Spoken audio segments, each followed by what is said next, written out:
Hello foodies, ఎలా ఉన్నారు? I'm కవిత. ఇవాళ స్వీట్ రెసిపీ కొబ్బరి పల్లీలు బెల్లంతో చేస్తున్నా. ఈ లడ్డు హెల్త్కి కూడా చాలా మంచిది. ముందుగా కొబ్బరి ముక్కలను రోస్ట్ చేసుకొని పౌడర్లా గ్రైండ్ చేసి పక్కన పెట్టుకోవాలి. పల్లీలను కూడా ఇలా వేయించుకొని పొట్టు తీసేసి ఇలా 2 ముక్కలు చేసి పక్కన పెట్టుకోవాలి. అదే ప్యాన్లో 1 కప్పు బెల్లం తీసుకొని ఒక చిన్న గ్లాస్ వాటర్ వేసి బెల్లం కరిగేంత వరకు మరిగించుకోవాలి. ఇలా బెల్లం మొత్తం కరిగి తీగపాకం వచ్చేంత వరకు మరిగించాలి. చూసారా, ఇలా 2 వేళ్ళతో చూస్తే తీగపాకం పర్ఫెక్ట్గా రావాలి.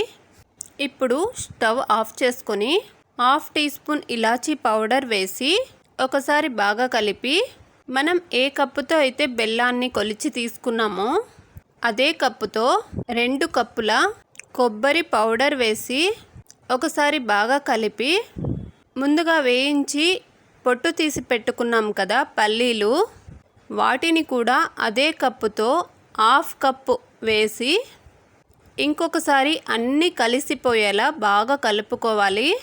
ఈ ప్రాసెస్ అంతా స్టవ్ ఆఫ్ చేసిన తర్వాతే చేయాలి, మర్చిపోకండి.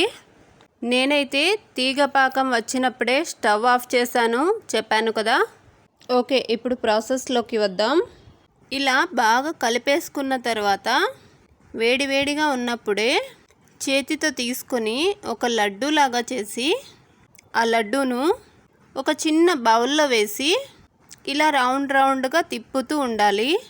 నేను చూపిస్తున్నాను కదా, ఈ విధంగా అటు నుంచి ఇటు నుంచి అటుకి తిప్పుతూ ఉండాలి. అలా చేస్తే లడ్డు చేసినప్పుడు మన చేతి వేళ్ళు గుర్తులు పడకుండా పర్ఫెక్ట్గా బేకరీ స్టైల్లో వస్తుంది. ఇలానే వేడిగా ఉన్నప్పుడే అన్ని లడ్డూలను చుట్టుకోవాలి. మొత్తం చుట్టుకున్న తర్వాత ఒక బౌల్లో వేసి కాసేపు ఆరనివ్వాలి. ఇవి చల్లారిన తర్వాత కొంచెం గట్టి పడతాయి, అప్పుడు టేస్ట్ ఇంకా బాగుంటాయి. పల్లీలు కూడా వేసాం కాబట్టి మనం లడ్డు తినేటప్పుడు పల్లీలు తగులుతూ చాలా బాగుంటాయి క్రిస్పీగా. బెల్లం పాకంతోనే వేసాం కాబట్టి పల్లీలు కూడా మెత్తబడవు, క్రిస్పీగానే ఉంటాయి. మనం ఇందులో అన్నింటినీ హెల్దీ ఇంగ్రీడియంట్సే వాడినాం కనుక పిల్లలకు కూడా ఏ డౌట్ లేకుండా పెట్టొచ్చు. దీనిని ఐరన్ లడ్డు అని కూడా చెప్పొచ్చు. ఇందులో ఐరన్ మోతాదు ఎక్కువగా ఉంటుంది. ఈజీగా టేస్టీగా ఇలా తయారు చేసుకోవచ్చు. మా ఇంట్లో పిల్లలు కూడా చాలా ఇష్టంగా తిన్నారు. మీరు కూడా ఒకసారి ట్రై చేసి చూడండి, ఎలా వచ్చింది అనేది కామెంట్ చేయండి. నేనైతే ఫస్ట్ టైమే చేశాను, పర్ఫెక్ట్గా కుదిరింది. నేను చెప్పిన కొలతలతో ట్రై చేయండి.